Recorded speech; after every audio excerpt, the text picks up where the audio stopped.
Congo, Congo nde mboka, mboka ngo mokengeli koi, mboka ngo mokengeli léopard.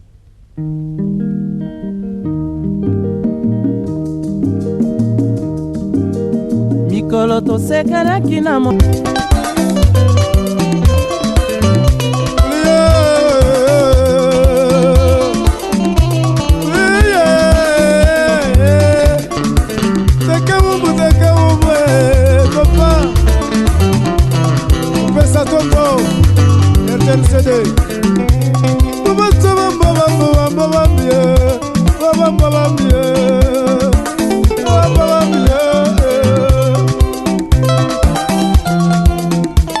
République démocratique du Congo, ville-province de Kinshasa. Mémorandum de la communauté Tekewumbu, adressé à son Excellence Monsieur le Président de la République, chef de l'État, exprimant nos mécontentements à l'absence de nos représentants dans le gouvernement central et surtout en tant que les originaires de la ville-province de Kinshasa. Son Excellence, Monsieur le Président de la République, chef de l'État, avec nos hommages le plus déférents, la communauté Tekewumbu est réunie comme un seul homme dans ce cadre pour exprimer nos mécontentements au sujet de la sortie du gouvernement central, attendu que, avant nos concertations bien entendues entre le Teke et Yaka, vous nous aviez promis un ministère dans le gouvernement central et 2 ministères au niveau provincial et les entreprises publiques de l'État. Dans la liste de nos représentants, vous a été remis à la main selon votre demande. Après votre 3e rappel de la promesse lors des assises de l'accord de paix entre le Teke et Yaka, entre parenthèses Milice Mobondo. Excellence, Monsieur le Président de la République, chef de l'État, la communauté Tekewumbu est dans la confusion et désolation totale de voir que ce qui a été promis n'a pas été réalisé. Cependant, nous réitérons notre confiance à votre modeste personnalité et nous sommes toujours entre vos mains en tant que bon père de la famille, garant des bons fonctionnements des institutions et de cohésion nationale. Nous sollicitons la réparation d'une manière ou d'une autre au niveau ministère national et nous sommes confiants que la promesse sera tenue pour le provincial. Vous trouverez à l'annexe la liste de nos représentants. Excellence, Monsieur le Président de la République, chef de l'État, il y a noté que l'absence de Teke dans le gouvernement central nous inquiète pour le reste de la processus relatif à l'accord de paix entre le Yaka et Teke. La présence de nos représentants serait une consolation après 2 ans des atrocités hégémoniques et d'exterminer le Teke, créé intentionnellement par Milice Mobondo, qui s'est familiarisé avec certains membres du gouvernement et le bien protégé, contrairement aux Teke qui croupirent dans l'errance et en état de deuil. Nous avions estimé que votre 2e mandat serait une consolation pour les Teke en particulier et les Congolais en général. Par ailleurs, Excellence, Monsieur le Président de la République, ce qui est beaucoup plus important, nous attendons urgemment la mise en application à la lettre de l'accord signé entre le Teke et Yaka. N'oublie pas que cet accord crée de remords. Les opposants nous traitent des irresponsables. Pour eux, le chef de l'État et son gouvernement ne seront pas en mesure de le faire exécuter. Excellence, Monsieur le Président de la République, nos regrets les plus profonds, depuis votre premier mandat, notre communauté a toujours été victime, subit les injustices et les humiliations qui ne disent pas leur nom dans tous les secteurs et à tout niveau, alors que nous sommes dans notre propre pays, ville et province d'origine. La concrétisation de votre promesse de ministère et des entreprises publiques de l'État serait en langage pratique de votre implication personnelle et rassure la matérialisation de la processus de la paix totale dans l'espace Téké en particulier et de la République en général, qui ont les regards fixés vers vous en tant que garant de la nation congolaise. Toutefois, nous comptons sur votre bon sens élevé, patriotique et démocratique. Veuillez agréer, Monsieur le Président de la République, l'expression de nos sentiments patriotiques pour la communauté Téké Wumbu. Je vous remercie. En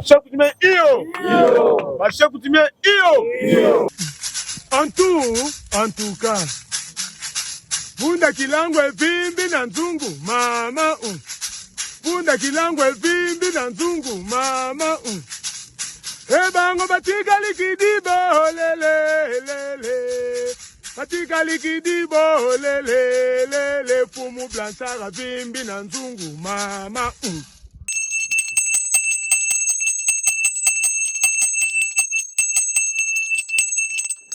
Matondo mingi na bandeko bamesana kolanda émission Panza Sango ya Bokoko esika wapi totombolaka longoni ya bakoko na biso na kopesa longoni ya makasi na bakoko nyonso tu bamesana kosuka ngai nzambe ya bakoko na kati ya mbandaka zali voma esengo mingi na lelo tokokuta na lisusu na Chef Blanchard mbote na yo Mbote mwana bakoko bandeko bazolanda yo awa na 10e mérite télévision chaîne présidentielle esika wapi totombolaka longonia o etali bankumu na kati ya mboka na biso sango iko panzana tango nyonso na kati ya groupement Kimwenza les deux chefs coutumiers tolingi toyeba tanke yo zali nkumu oyo akambaka mboka wana eloko nini esali ke ekoma bongo matondo mingi eloko esali ke ekoma ndenge wana ezali baflater baflater et puis bateau bamesana kosala ba dédoublement ya ba chef coutumier na ville ya Kinshasa nde balingi te batiela bango ordre na ville ya Kinshasa donc nde naza boye naza près même ya osite bakombo na bango mais mpona kopesa bango gaz te na intérêt kaka bato bamonaki bango bazalaki kuna na bokomese na bango oyo bakendaki kopesa $7,000 pour asala élection communale donc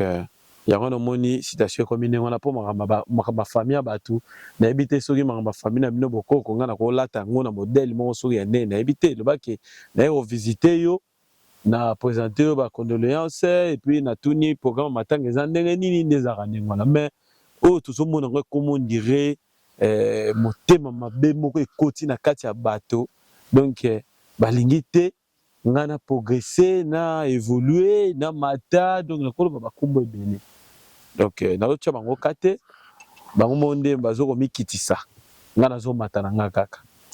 matondo mingi bandeko bazolanda biso na bokebi makasi tolingi toyeba pouvoir ya bino ba chef coutumier epesamaka na l'état to na famille matondo mingi pouvoir epesamaka na famille l'état ayaka kaka mpona kozwa kaka acte donc nazwi acte ya makambo ya famille oyo bino bolobi na nga mais sikoyo na monga fula bokomese to aza en place na minute oyo lokola ayebi na ye makambo ya pouvoir coutumier te Donc on appelle ça première fois na yé ban nommé bourgmestre et troublé ce qu'on moutou tellement outaki na na créé ande ko komana na tableau na école ce qu'on va pesier ka ki bourgmestre des pesier ce qu'on vertige na moutou donc azo comprendre sous mamba zo salati oh soko yebi mamba salate bato na même baninga okomenga même bourgmestre antiele muninga na yo okobenga même bourgmestre ya nini ya ngalier ma muninga na otuni on va chef coutumier ba traiter rango ndenge nini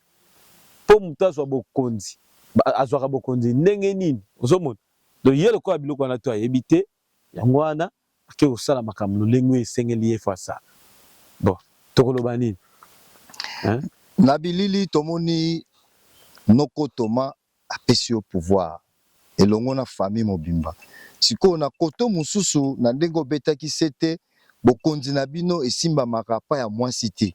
tolingi toyeba télévision mokonzi ya mboka azolanda biso papa na biso Faci Beton bato ya Noé Moïse akati ya Congo na ngambu wana banani bapesi mama wana pouvoir matondo mingi na ngambu wana bato bapesi mama wana pouvoir tel que bino bozomona ensemble ya ba chef coutumier voisin ne bakeba balobiki bapesa ye pouvoir dans famille te muté pesi pouvoir oui oh pouvoir ezaka ya famille moto famille ponaki ngai oyo na vandia famille poni basali pe mikanda na ye moko Cécile wana signature neza na kata mikanda wana ozomona ko bokoloba ponanga nga batu tu bazalaka même Cécile ngo pe ye moko azalaka allez tant bazongi kuna donc bayebi kaka ke mabela ogamani kuna bauti kosamba na ogamani balongi ogamani fo bandoka bona mabele groupe wana complicité balobi te biso pe photo ekota na kati ya mabela ogamani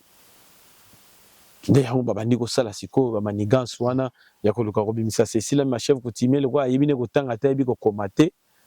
bango sikoyo banda kosalela mikanda yaka signe awa asine mais pas signe na biso sikoyo ezali lokwa aza mwana kimwenza hein aza pena mwana ya famille ya kimwenza akoki kosigner mukanda moko bebi signer la azwi pouvoir apesi bato wana po bakota na kati ya zamba na biso wana nde mabe ozomona il suffit ka baza na signature na ye so bazwi ka signature na ye wana en tout cas bazwi même makasi mais bayeba ke tokotelemela bango jusqu'à l'infinitif donc baza na droit te ya ko exercer pouvoir na kati ya kimwenza même pouvoir ya procuration baza na ngote donc na moyen tout bango bakokotela nzela nso bango bakotela biso tokolanda bango mpona kokale bango donc baza na bango eloko te et puis na yoka kike bakomo luka babimisa mutu moko mpona vuna mukilango et certain mais c'est Léon hein mais c'est Léon wana ayaka à l'époque chef Mbala Lipesi azalaki en vie Mbala Lipesi ayebisaki bango ke Léon oyo aza na pouvoir kuna na vuna mukilango te mutu aza na pouvoir kuna mwana oyo aza na bokonzo Blanchard mutasambisa makambo wana ezalaki chef Simo Kama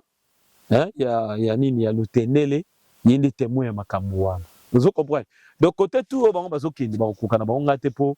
ngazo tala bango nazo seka bango passe na bango eza 1000 maisons oyo ya chef de l'état zo sala mawa ngai mo chef de l'état tuna so bozana mabele bango tout bazara mutatomla bazala raté mais chef Blanchard zingolu et seulement apana est-ce que petit jalousie ya makasi alors bango tout bakomi derrière mabe donc souhait la bango komi kutu même na soko ba yoki sango ke abetaki bako akufi akwei kuna donc bango ba sala fête mon c'est incroyable mais bako lukango longtemps donc bako lukango longtemps ngai nana gwa moko koleka bagwa na bango bazwa bango bangango bakenda kozuna gwa wana hein batikala ka en vie et puis batekela batu susu na gwa mais ya nganga ngakufa donc bayeba ndenge eza wana ki o nyonso bakoyo kosala ekosima nango te po ngango apesanga kizisa daya na ye donc moyen bakende suku kuna mpo neutraliser ngezati bakosambwa bakofiba bina lisu na esango alobaka donc bakotombola lisu na lilemu na bango batia boye kokoma te matondo mingi bandeko bazolanda biso na bokebi makasi na kati ya lisanga ya teke umbu yozaka porte parole mais na makambo nyonso tango ekomeli yo intervention nini oyo ya ba chef coutumier na kati ya lisanga o basali kati na yo donc ngala koma na kaka moninga ya ba chef coutumier bateke na baumbu bosoto tani na baumbu nazaka na groupement na ngai Tony Boadi na ba chef coutumier ya groupement Mbenkana baninga na nga bango wana donc groupement mususu nazaka na baninga te a part puis vient na Simo Kama hein donc nazaka suna baninga te to na ba viete ya ba chef coutumier pa ba umbwa parce que bazana motema mabe bazana jalousie eza kati na bango makasi mboke bongaka na jalousie te mboke bongaka na bolingo mboke bongaka na kosangana na bomoko donc on a préféré wa bengi nga to sololi wa benga peut-être to solater na pe muninga na bango te quand même bango pe calamité ba okufa na bango bazana mo be mikolo na nga age zana to za baninga ndeni président ya Teke Umbu na bilili na ba télévision tango nyonso tu bane ko benga noko na yo chef Blanchard to lo babosembo TV za radio te chef makambo to lo baka etikala na kati ya image tango nyonso bane ko benga président na yo noko na yo le président ya Teke Umbu noko na yo makambo ya selika tango yaki awa yo yaki ko défendre tango nyonso na kotikala ka koloba même matali kamna ta moko te na TV awa. Donc c'est que conflit boza nango yango nde mutu a coincé yo na makambo nyonso. A coincé ngate pongane na bina nga coincé te. Kaza coincé te nga mutu ta nzoto nga mbo nzoto kitoko semeseme boy mobile kitoko. O coincé ngani. Ngonga bakoko betie. O coincé ngana nini? Hein? Nga na Kinshasa oyo to na Congo oyo na chef coutumier oyo ko coincé ngate. Nga nde na ko coincé bango. Muta ko coincé nga zate ata basangani basangana ata bango 10 bakenda ata babanganga 10 bakenda luka peso nga na zaba komona ngate ba osapelo ote bakoka te ata baye na ndenga boye l'état physiquement bakeko luka ba magistrat bakeko luka ba procureur ata moko te aotika olonganga po na chef coutumier fabriqué te na chef coutumier o te ke balobi ke to sala ye ya ko sala te na pe na chef coutumier o na tala na vandi na kata mboka na ngai naza très à l'aise makelele te nungu te nini te ata libanga te eloko te mais bango na bamboka na bango mususu okeka kuna makelele bani mabange bani tout ça nga mabanga si na sisango kala na bunda na kutaka awa ba chef coutumier voisin bayaka bakoti ba envahi mboka na bimisa bango na zongisa bana bamboka na bango nga na fana na mboka na nga très à l'aise ata soso aoleka osakana za l'aise muta olanda bambeli banga zate donc nde baza wana soki na esprit na bango baomitiaki baokwensenga te mpo nga na nga très à l'aise na baumbu na vie na nga nene mayasi machine ya dollar toza na ye kitoko tobenganaka tosolaka tolianaka tomelaka to donc kutu lupanga nene mayasi yango opemeni awa en face à projet 1000 maisons lopango ya nene mayasi place ezalaki noko na yo ex noko wana wangani na wangani mutu teme na lobi ke ndenge eza wana donc awa makambo mutu na koloba te po nayebi na nga mpe bango te po mutu ayebaki ke nga na ndeko na ye akoluka kobebisa na ngai te po nga mpe nde naza na mema bato babisika nga mutu atikala komema nga esika aza te opesa ye bamituka mais oui nga nayebi yango bien fait toyebi yango nga nayebi te l'état pena benginga l'état congolais benginga apesi nga jeep ya danger ya 8 cylindres Nissa Patrol oui wa noir moi na ye chenga na parler na bité yesa papa mnazo nazo pe mbonga balonga te kutu bana nyongo na ngai donc ngai no yebiso bokoko na obanga mutu te po mutu akosangelo ko ate même kisa poison ba tongola ya kotongola na nzoto na pangolo wala tonga na chuba rango donc nde bazana bayebake baze loko te mutu akokokanga aza te omoni complot tu baosala même léon wana kutu avant bango bakesala na lelo baninga bakesala nga léon wana na otia na parquet na otia na tribunal donc so na zue na maboko na nga boye na kotie makala akivana mna CPRK na centre ya éducation kuna kepena azala pena rééduqué pour ayo bandela ba bêtise na kata vunda te aiza isika chef de l'état ça awa moni mboko mobimbo ba procureur ba ministre ba député ba magistrat ya likolo ya ba cour d'appel ya ba cour de cassation ya nyoso o bango bakena ko bondela kuna batonga bandako wana vunda nazoyesa bango basala attention po nga nanu na chili bango minduki boyete na chena ngate bango ba wacha mwa minduki na nga pampa na obuka na ngango pe poso na cheli bango minduki misusu ba mana ba assemblée wana kuna donc kozapa po na yebi ndenge ba kote na ba assemblée wana na yebi na ndenge bazwila ba arrêter na bango wana eza na ba défaut ebele po déjà tozo ka sangwa ba groupement mususu kala mingi te tozo zela vraiment nouveau ministre na biso avant vraiment na bonga toza na service contrôler groupement na yo eza même pas na ba chef coutumier donc eza déjà na kati ya mboka na biso ya Kinshasa wa au mona chef coutumier groupement mais azana ba village te ba chef coutumier toyebi déjà bientôt là tozo bande opération na chef tozo ko ba seko ko ba bande ko bazolanda biso lelo tozo ki vraiment na makambo oyo zo déranger na kati ya mboka na biso lelo sikoyo mokonzi ya mboka tomoni déjà ba ministre ba bimi ya sika déjà lobby déjà le 11 awa ba représenter bango et pas ya nanda ko evandisaka peuple o itaka mutema pensez na bino ba chef coutumier na kati ya mboka na biso Kinshasa pe République démocratique du Congo est esengo ezali to pas ezali po tozoka déjà côté bande ko bateke ba umbu bozo regarder te bozui ba poste te matondo mingi ngana réclamer le rotin ngana réclamer le rotin bato ba réclamer bazui ba poste te eza bato bazaka na bambeba o ba groupement na bango na défaut o ba village bango na défaut ngai ndenge naza wana na sepelaki po ngai ne na lobby makambo wana trop na lobby wana ba bosolo na lobby wana ba 10e mérite télévision na lobby wana ba acteur teke bazwa ministre ya affaires coutumier ba tia pe chef coutumier lelo oyo tozomona ngo yango wana ezosala tie ministre affaires coutumier moi mindese papa na biso donc ngana sepeli ndenge ba tie ye azaka pe mutu moko logique azaka pe mutu moko calme mais na koyebisa moi mindese nayebi kozala camarade ya difima c'est un usurpateur ya ba chef coutumier en la ville ya Kinshasa nayebi ke abengaka yo bokomanaka azanga mboka donc azanga pe mboka donc soka ye o favoriser ba makambo mo ezanga tina occuper yango te yo sala musala oyo Félix Antoine Tshisekedi Tshilombo chef de l'état apesi yo po ngai oyo ozomona na vandi awa naza parmi muto yo asali ke yo za esika wana nakoloba na lobi na ba télévision bakonzi bayoki nde esali ke batia na limite yo kotiaki demande d'emploi na limite po banomo ministre na limite ezaka ma demande d'emploi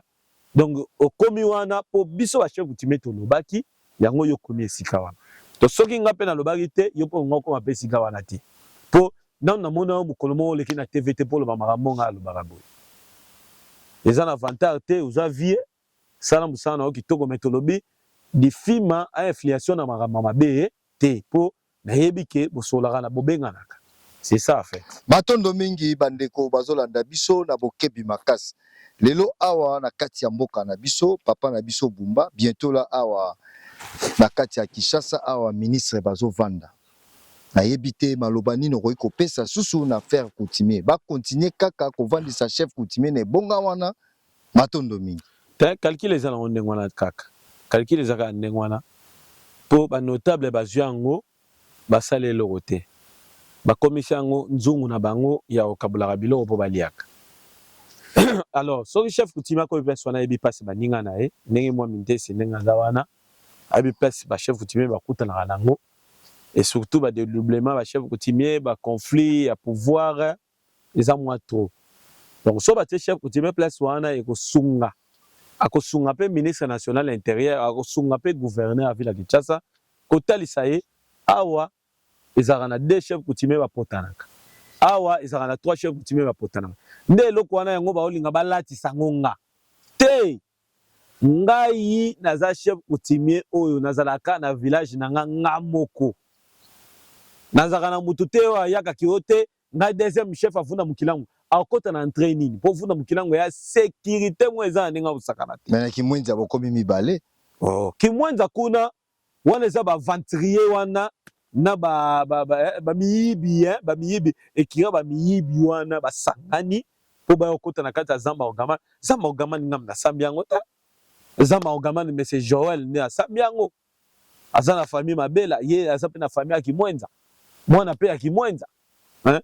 soki baza na posa bakota na kati ya zamba ogamani babenga Joël basenga ya ata 1 hectare Joël akopesa monga ata 1 hectare bakaboli basala tanti nsani bakati ata ndambu na zamba ogamani kuna famille nem dezoteka ngam na oteka te siko nini ezopesa bango vertige mpona comprendre te lo ezopesa bango pasi na kati ya motema eza nini peut-être amsu komata na yo komata oyo bango bamata basuki na niveau baza nango wana parce que ba âge na bango epusani yo oza nanu elenge kasi te yango ozomona te baomona sikoyo jalousie babi petit na âge aa nango akokani na biso sikoyo soki akomi na ba âge oyo biso toza nango aoleka biso ti todayaka oyo bazoyeba teke nayebisaka eloko oyo vie na nga mpe ya sonam chef Martin Lusala nayebisaka ye vie ngai naza chef yo oza chef toza na kati ya famille tokolabore tosala mosala kitoko po vie akomai na mwa biloko ya mike badeshe nayebisaka vie un jour soki oza na mokili te ngai nde mutu nakotikala na bana na yo nakotikala kobatela bango lelo oyo nazomona yango ekokisami bana chef Martin menase na yebiso même pas bamiyibi wana basangani wana bazomenase bana mowei na epai ya batata mwasi na bango na neve na biso mo Alain Tourouka bakoti ya complicité babotola bana chef Martin babiloko babia papa na bango papa na bango lokwa azwaki baterrain na Ogaman baengagement mosusu azwaki na bagénéraux banani apesaki bango mpe babiloko na bango oyo etikali bana batikala nango mpo basepela mpe na vie bango bakomi na posa babotola biloko ya mowei siko ngai lokola nayebisaka deja vie soko oza te ngai nde mutu na kosekirize bana na yo na kobatela bana na yo ata se nde na lokolo ekotikala kokota te nde yango lelo ezosalama nde place na bimi moto mabe ozomona eloko yango balati yango nayebisi yo bakepe wana bapelisi bamoto nazo informe mpe babi baibo ebimela ye bango kuna après manifestation baibo ebimaki kuna toyebi te nini ekoya na nsima mais pouvoir na bino ya kimwenza mpona nini eliaka kaka bato pouvoir eliaka bato bayebi koutilize yango te pouvoir so bapesi yo il faut koyeba eloko ya liboso ya ali kobatela nano famille epuis koyeba kosola na bakoko kosala mpe bakoko makambo bakoko balingi ozomona ndeti nga personnellement na kati ya vuna mokilango bato tomboa bakoko na biso na tiango caro faïence na tiango faïence nazozela siko na sisa ya kimwenza kotonga mozole so esili ale nazongi na vuna natongi so bamozole ana vuna ozomona secret ya pouvoir yango wana le moto ayebi pouvoir fo abandaka na bakoko apre aye na batamuki wana okoumela soko oyebi makambo wana te bakododa avant matondo mingi oza na protection te lelo soki papa Bumba abengi yo osala na ebonga ya leta okosala na kitoko kutu makasi mpona yebi basekret ebele ozomona te misu na oboya misao na tv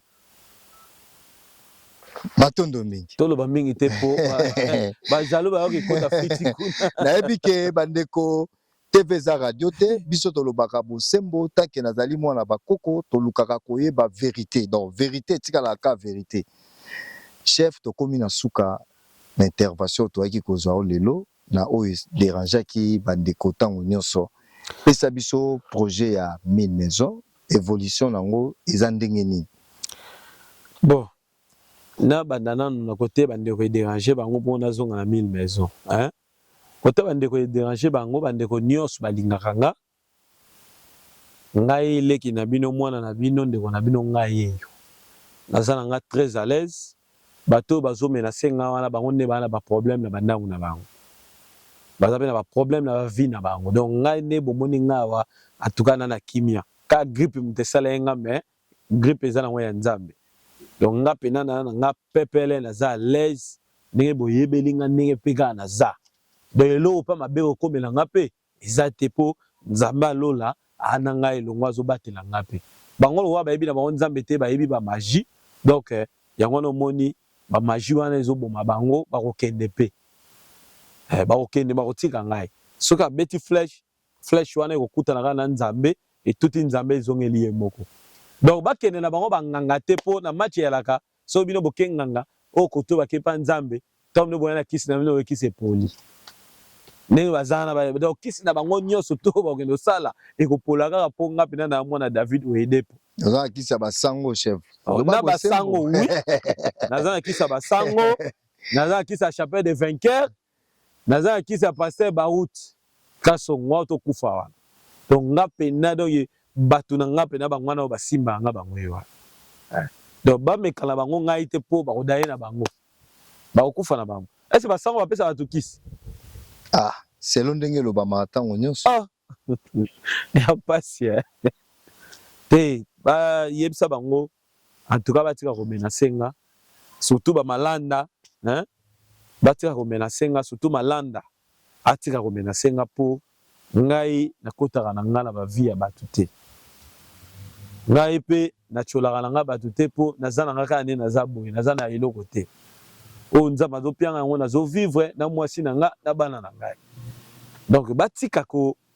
komenase vie na nga po moto ya nzambe donc bamona deya colonne de feu colonne de feu ekoya likolo ya mutu na bango ntango ekoya likolo ya mutu na yango ekoboma bango na bana na bango na basi na bango bango tout bakozala neutralize donc batika nga mpo nzambe alola ana nga mambo nga na osala lelo na souffrir nango 8 ans ya bitumba na souffrir oyo lelo nzambe afongoli ndenga nzela nga mpe nafongoleli bandeko nzela teke umbu mobima vila Kinshasa baza awa na kati ya vuna mokila bato ba communauté teke umbu ya vila Kinshasa nyonso baza na kati ya vuna mokila ngo na pesi mutu na mutu eloko na ye ngai nzamba pesi nga mpe na bengi bino tu boya kobana na coordination teke umbu na ba chef coutumier baza na mabele na kati ya vuna mokila ngo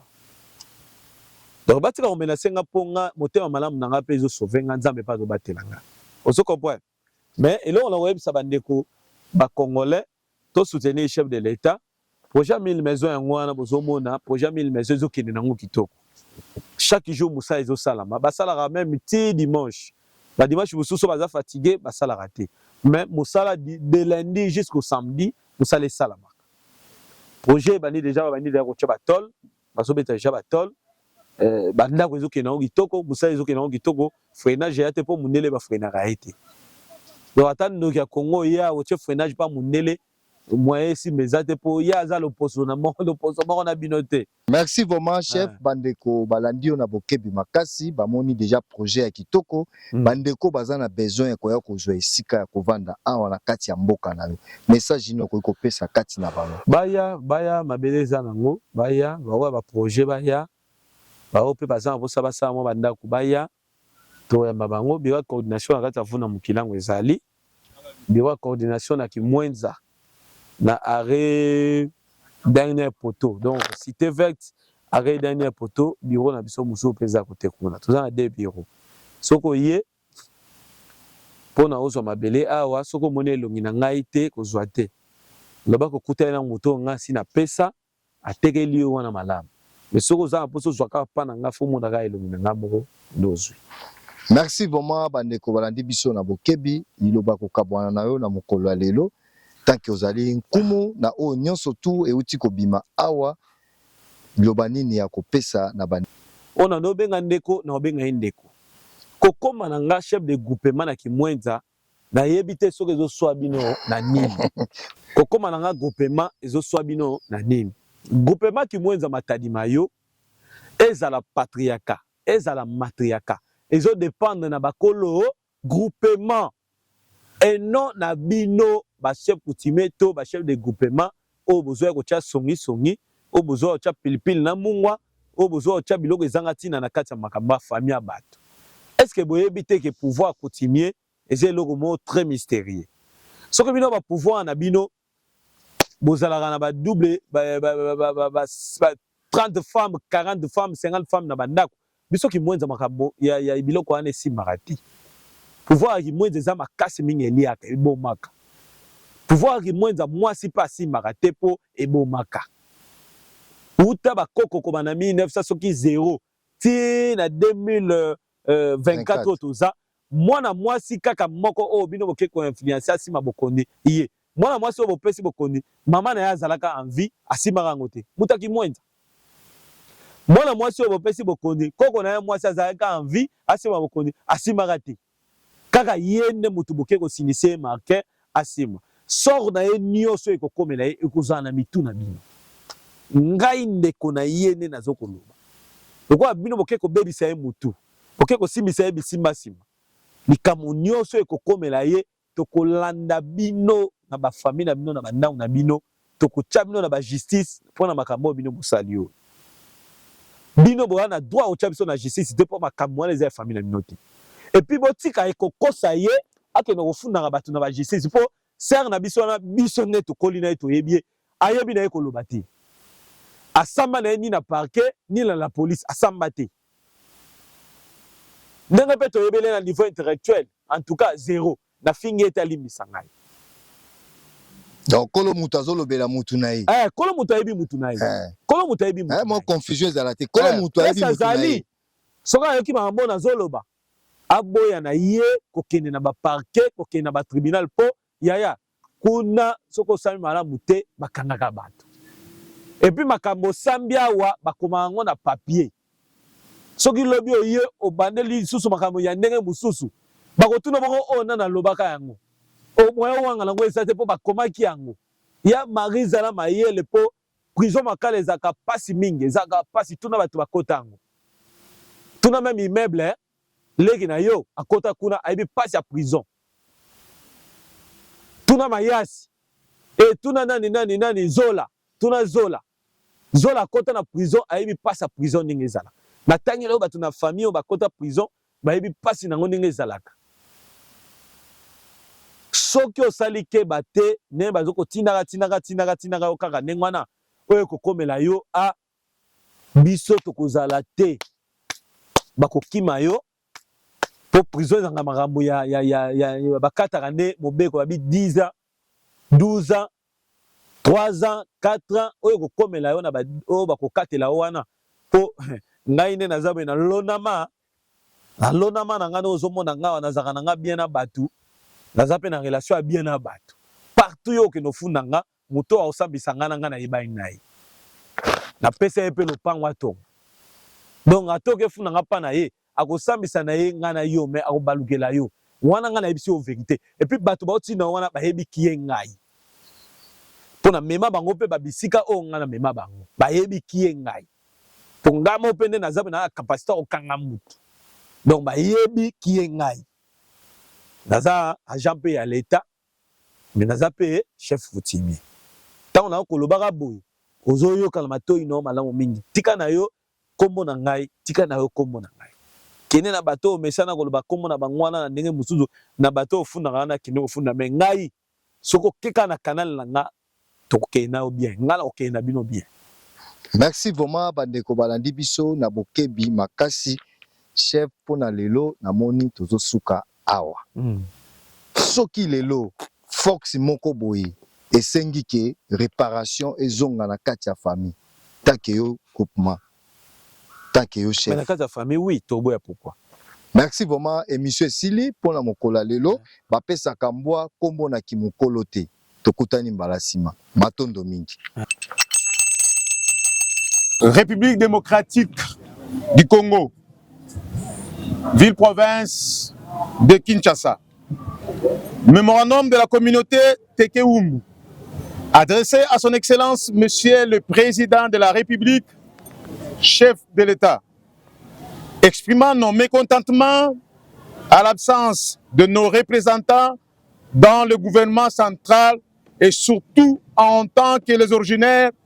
de la ville-province de Kinshasa. Son Excellence, Monsieur le Président de la République, chef de l'État, avec nos hommages le plus déférents, la communauté Tekeumbu est réunie comme un seul homme dans ce cadre pour exprimer nos mécontentements au sujet de la sortie du gouvernement central, attendu que,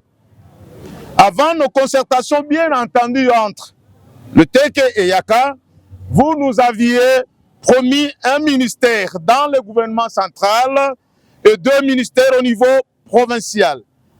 et les entreprises publiques de l'État. Dans la liste de nos représentants, vous a été remis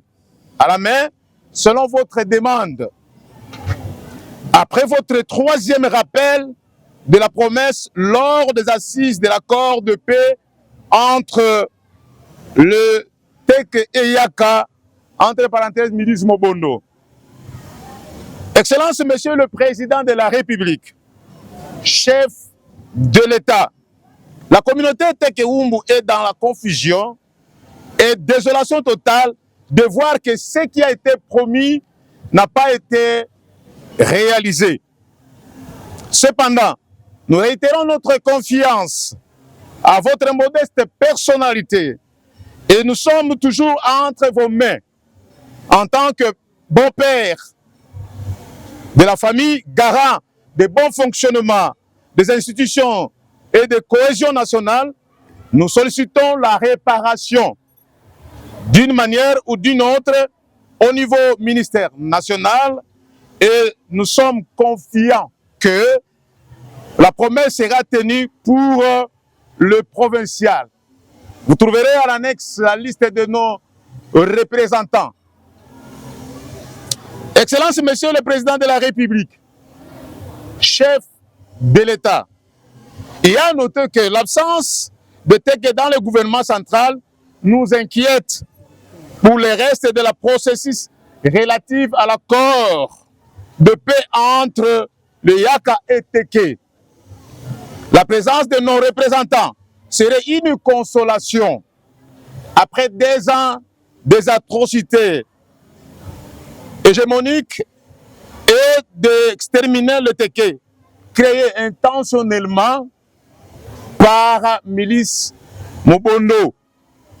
qui se familiarisait avec certains membres du gouvernement et le bien protégé, contrairement aux Teke qui croupirent dans l'errance et en état de deuil.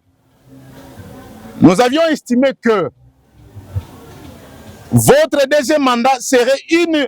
consolation pour les Teke en particulier et le Congolais en général. Par ailleurs, Excellence, Monsieur le Président de la République,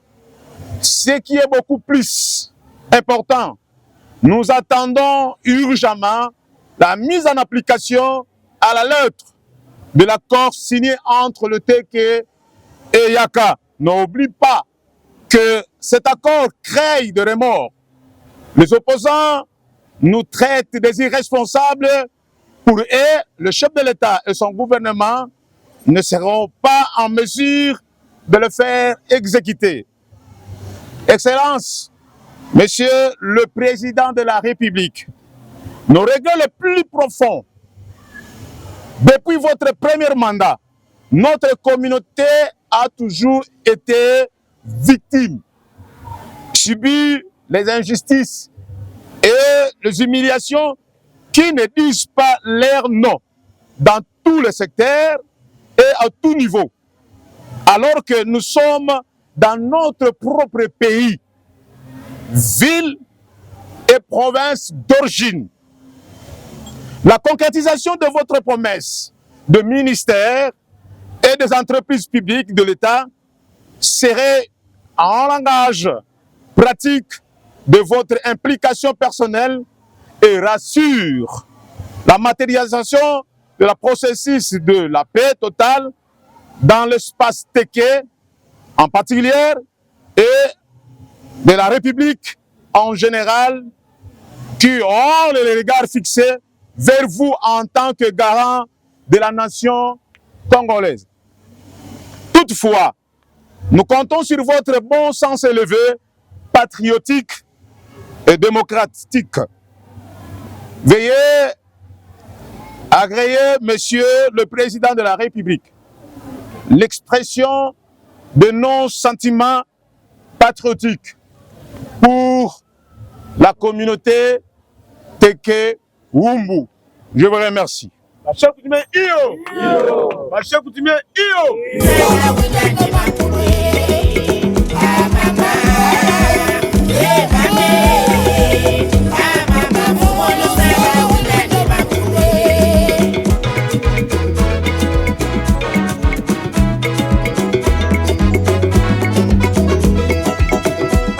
Pataki mutambwe babo mafumu Blanchard. Fumu alekina mopanzi. Pataki mutambwe babo mafumu Blanchard. Fumu alekina mopanzi. Fumu Blanchard. Intelligent.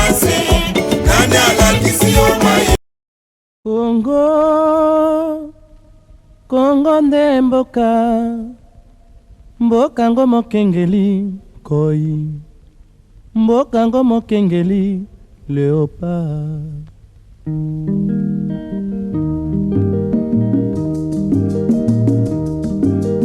Mikolo tosekelaki na